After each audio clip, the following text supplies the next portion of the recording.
రాజ్యసభ ఎన్నికల్లో టీఆర్ఎస్ విజయం సాధించింది. మూడింటికి 3 స్థానాలు గెలుచుకుంది. జోగినిపల్లి సంతోష్ కుమార్, బండ ప్రకాష్ ముదిరాజ్, బడుగుల లింగయ్య యాదవ్ విజయం సాధించడంతో అభినందనలు తెలిపారు పార్టీ నేతలు. మరోవైపు ఎమ్మెల్యే దొంతి మాధవరెడ్డి ఓటును కాంగ్రెస్ ఏజెంట్కు చూపించి వేయడంతో ఓటు చెల్లదని ప్రకటించారు రిటర్నింగ్ అధికారి.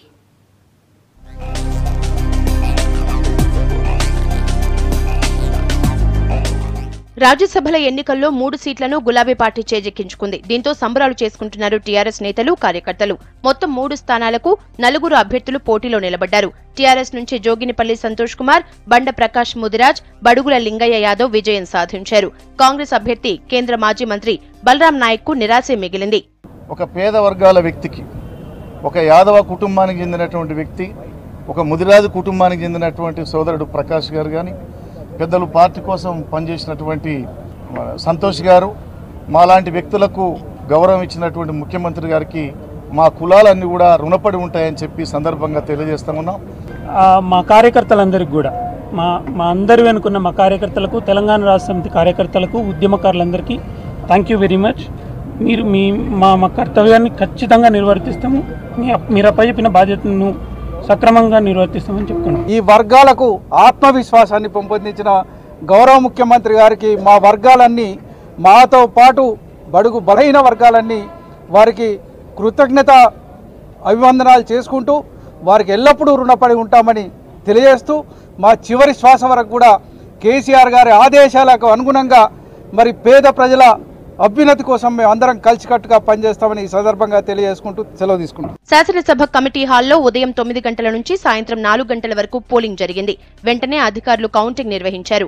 119 మంది ఎమ్మెల్యేల్లో 2 కాంగ్రెస్ సభ్యులు అనర్హులుగా కాగా, బీజేపీ, టీడీపీ, సిపిఎం సభ్యులు 11 మంది ఓటింగ్కు దూరంగా ఉన్నారు. దీంతో మొత్తం 108 మంది ఎమ్మెల్యేల ఓట్లు పోలయ్యాయి. అయితే కాంగ్రెస్ అనుబంధ సభ్యుడిగా ఉన్న స్వతంత్ర ఎమ్మెల్యే దొంతి మాధవరెడ్డి ఓటును పార్టీ ఏజెంట్కు చూపించి ఓటు వేశారు. దీంతో మాధవరెడ్డి ఓటు చెల్లదని ప్రకటించారు రిటర్నింగ్ అధికారి. సంతోష్ కుమార్ కి 32 ఓట్లు, అదేవిధంగా బడుగు లింగయ్య యాదవ్ గారికి 32 ఓట్లు, బండా ప్రకాష్ గారికి 33 ఓట్లు ఎట్లయితే ముఖ్యమంత్రి గారు కేటాయించారో అదే పద్ధతిలో సైనికుల్లాగా గత 3-4 రోజులుగా ప్రతి శాసనసభ్యుడు కూడా ఏ ఒక్క ఓటు కూడా మిస్ కాకూడదని చెప్పేటువంటి కమిట్మెంట్తో ఇవాళ వేసి ఆ 3 అభ్యర్థులు కూడా గెలిపించడం జరిగింది. టీఆర్ఎస్ అభ్యర్థుల విజయం ఊహించిందే.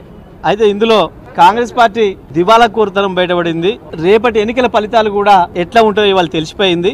ఇదే పద్ధతుల్లో 2019 శాసనసభ ఎన్నికల్లో కూడా ఈ రాష్ట్రంలో ఉన్న మొత్తం పార్లమెంట్ స్థానాలు, మొత్తం అసెంబ్లీ స్థానాలు మా మిత్రపక్షమైన మజ్లిస్ టీఆర్ఎస్ పార్టీ మాత్రమే గెలుచుకుంటది.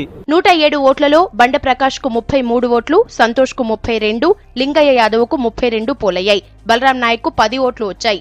రాజ్యసభ ఎన్నికల్లో పార్టీ విప్ ను ధిక్కరించిన కాంగ్రెస్ ఎమ్మెల్యేలపై చర్యలు తీసుకోవాలని సీఎల్పీ నేతలు ఎలక్షన్ కమిషన్ కు ఫిర్యాదు చేశారు.